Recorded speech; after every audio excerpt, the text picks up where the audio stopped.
आज हम बाइबल की दूसरी कहानी के साथ आए हैं जो कि हिंदी जेनेसिस के 19वें अध्याय में है, जिसमें लूत नामक व्यक्ति है और उसकी दो बेटियां हैं।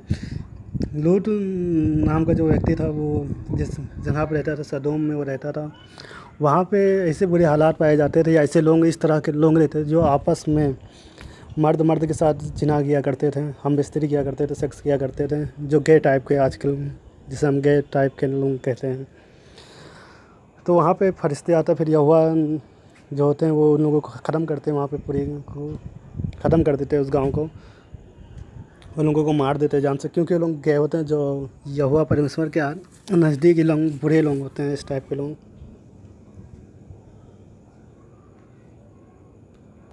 और फिर जब उस नगर को ख़त्म कर देते हैं तो वहाँ से वो लूत और उसकी दो बेटियाँ आती हैं और एक गुफा में रहने लगते हैं। और लूत ने सूअर को तब बड़ी बेटी ने छोटी से कहा। अब हम 31 से शुरू करते हैं इस कहानी को, जिसमें एक लूत नामक का व्यक्ति और उसकी दो बेटियों का इन सेट से स्टोरीज है। तब बड़ी बेटी ने छोटी से कहा, हमारा पिता बूढ़ा है और पृथ्वी भर में कोई ऐसा पुरुष नहीं जो संसार की रीति के अनुसार हमारे पास आए। पर यहाँ पे एक बात गौर करने के लायक है कि सदोम पूरा ख़त्म कर दिया गया था, पर उसके जो चाचा थे लूत नामक व्यक्ति के, वो रहते थे और चाचा के साथ में बहुत सारी बस्तियाँ रहा करती थी। फिर भी उसकी बेटियाँ ऐसा बोलती हैं कि इस संसार में कोई नहीं है जो हमेशा, पृथ्वी भर में कोई ऐसा नहीं पुरुष नहीं जो हमारे रीति के आए और बच्चे पैदा करें। सो हम अपने फिर 32 में हम आपके पिता को दाग मधु पिलाकर उसके साथ सोए, जिससे कि हम उसके पिता के वंश को बचाए रखें। सो उन्होंने उसी दिन रात के समय उसके पिता को दाग मधु पिलाया। तब बड़ी बेटी जाकर उसके पिता के पास लेट गई। उसने न जाना कि वह कब लेटी और कब उठ गई। इस तरह से बड़ी बेटी ने अपने बाप को दारू पिलाया, शराब पिलाया, और उसके नशे में जब वो सो गया आदम लूत, फिर उसकी बेटियों ने, बड़ी बेटी ने उसके साथ जिना किया।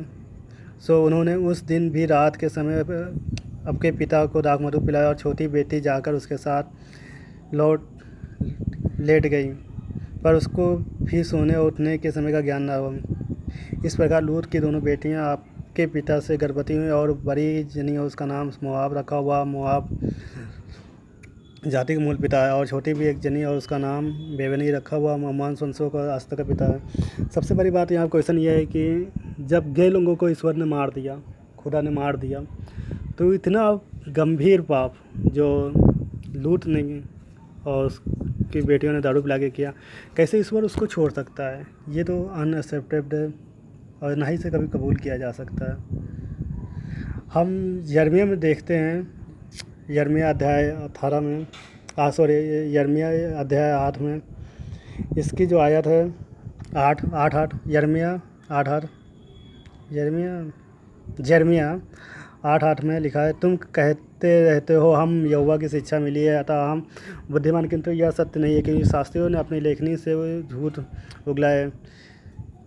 यिर्मयाह कहता है कि तुम कैसे कह सकते हो कि हम बुद्धिमान हैं, या कहते रहते हो कि हम बुद्धिमान हैं, यहोवा की दी हुई शिक्षा में साथ है। पर शास्त्रियों ने, जो लोग आलिम लोग थे, उन्होंने तो इसे बदल के लिख दिया है। तो इस बातों से पता चलता है कि जो ये कहानी यहाँ पे लिखी गई है जेनेसिस में जो है लूत की, ये फेक है।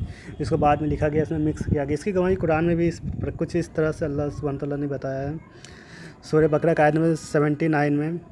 तो विनाश और तबाही है उन लोगों के लिए जो अपने हाथों से किताब लिखते हैं, फिर कहते हैं यह अल्लाह की ओर से है ताकि उसके द्वारा थोड़ा मूल प्राप्त कर लें। तो तबाही उनके हाथों ने लिखा, और तबाही है उनके लिए उसके कारण जो वो कमा रहे हैं। इस तरह से पता चलता है कि इस बाइबल में जो है बहुत सारी बातों को मिक्स किया गया, लिखा गया, बाद में लिखा गया, जो सच्चाई से कोई भी लेना देना नहीं है।